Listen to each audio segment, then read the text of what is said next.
This video contains spoilers for Season 1 of Masters of the Universe Revelation, as well as spoilers for all 5 seasons of She-Ra and the Princesses of Power. This show, which I will just refer to as Revelation for time's sake, was not one I expected to like, at least not to the extent that I did. It didn't surpass my love for the She-Ra reboot or a lot of the other cartoons I like, but it was still very good, and I proudly consider myself a fan. Along with my liking for it, there is another thing I wasn't expecting, and that is the high amounts of death and violence, but that's not the point of this video. One could easily make the argument that the main themes of Season 1 are about fear, death, and the relationship between the two. The main jumping off point of the story is the death of Adam, and the rest of the plot involves Teela and the main crew going to heaven and hell, 2 realms of death. As for fear, the hell storyline tackles this directly when everyone's fears are used against them, and comes up again in the heaven story. But how did the two connect? Well, that's what I want to talk about today. I could go in depth on the specific fears of the characters, but that would be better suited for a character analysis. No. Today, I want to talk about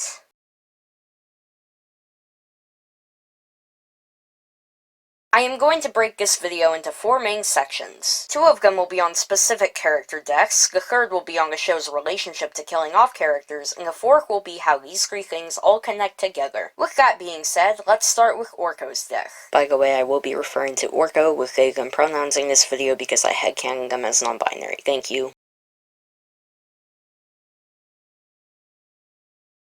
When we are reintroduced to Orko in episode 3, they are sick. The specifics of their illness are never really explained, but they basically tell Teela that they want one last adventure before they die.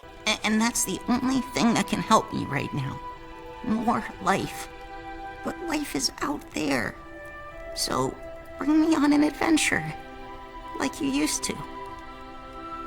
Just this one last time. So, the fact that they got killed off isn't really shocking in hindsight, but it definitely hurt on first watch because I grew attached to them, and I'm still kind of upset about it. Anyways, in the following episode, the main crew ends up in Subternia, which is basically the show's equivalent to Hell, and is even referred to as such within the show. Am I crazy, or are they sending us to heaven and hell? Due to some magic shenanigans, they all get split up into different illusions. Think the memory holograms in She-Ra, but way less glitchy. Orko ends up with Evelyn, and the two actually bond. Orko opens up about her past trauma they've endured, while Evelyn shows that she can be nice when she wants to. All the while, they fend off a giant monster. Towards the end of the episode, everyone who got split up works through their fears enough to defeat the illusions, and they all get reunited once more. However, right as they are about to escape, Scarecrow shows up. He's essentially the devil, and he's also who Teela was dealing with in her plotline for the episode. It is then that Orko makes a sacrifice. In a scene that is quite reminiscent of Shadow Weaver's death, Orko uses the last of their magic to defeat Scarecrow. Throughout the episode,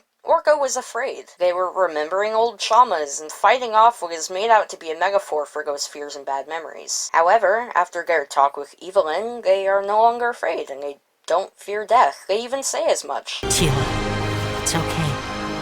I'm not afraid.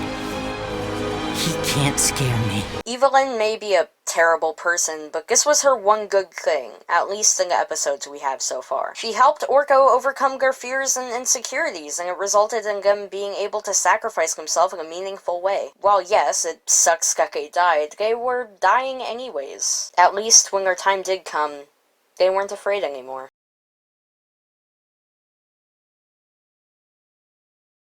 Roboto is much more of a minor character, but his death impacted me too. He is a robot with the same memories as Duncan, and the crew brings him along as a substitute as he had the same ability to reforge the sword. In episode 4, while in Subternia, he is separated with Anja and Beastman. While the 3 are fighting off zombies, Roboto reveals that the place is reacting to Anja's fear. When asked why it wasn't reacting to his own fears, Roboto states that he doesn't feel fear because he's a robot. As an artificial construct, I do not experience fear. In the following episode, the main crew goes to Preternia, the show's equivalent to heaven. While the A-plot follows Teela and Adam's rocky relationship, Roboto is reforging the sword, which was the whole goal of the mission. And he succeeds in doing so! But it completely destroys him in the process. Anja and Teela find him moments before he fully drifts away, and it's in that moment that he feels fear. This sounds really depressing on paper, and it is, but not in a way that you might think. Roboto went his whole existence fully aware that he was a machine, but it's in these final moments that he realizes he wasn't as mechanical as he thought. If I was but a mere machine, I would never be afraid to die. And yet, as my gears stall and my program ends, I feel fear. No tears. Don't you see? I feel fear. Ergo, I feel. I was no mere machine. I was a miracle.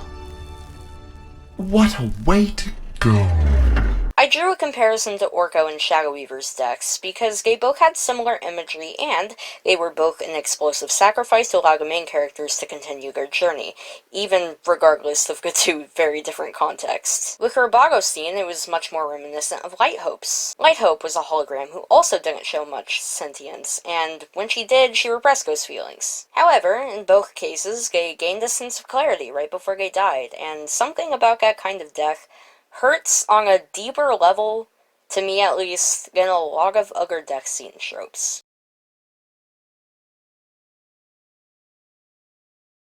This show is unafraid to kill off major characters, and I respect it for that. I really appreciate when shows don't bring back our characters, because, in most cases, the death loses its impact when the writers cop out and make them return. A prime example of this is Ryoko in Tenchi Universe. She was given a really impactful death scene that beautifully portrayed how her obsession with Tenchi resulted in her downfall. But then, at the very end of the final episode, they bring her back and even reward her for that obsession by getting her together with Tenchi. If you wait for a while, it'll always come back to you, Tenchi. When a character stays dead, it's way more impactful, and this show wasn't afraid to kill off major characters. Within just 5 episodes, they kill off Agam and Skeletor, then have them both return only for Skeletor to murder Agam once again. They kill off Scareglow, and then they also killed off Orko and Roboto. That's a lot of death, and Orko and Roboto likely will not be coming back anytime in the future. It hurts getting to know characters only for them to be killed off, but it also really shows the bravery of the writers, and I respect the show for that.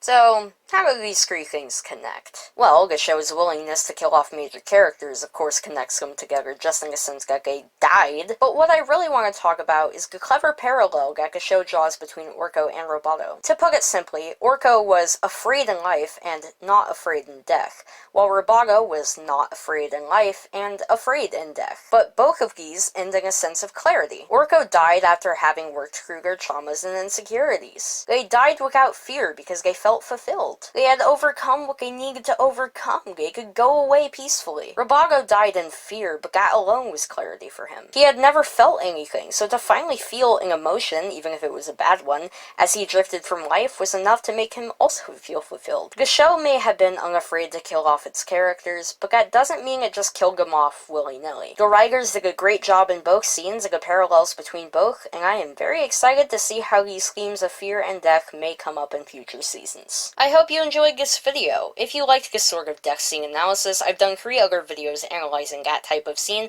as well as a ton of other video essays. The link to my video essays playlist is in the description. If you enjoyed hearing me talk, do consider hitting the like button, subscribing, or leaving a comment, or neither. Do what you do. I can't force your hand. I wouldn't want to force your hand even if I could. With all that said, I hope you all have a splendid day or night whenever you're watching this, and farewell.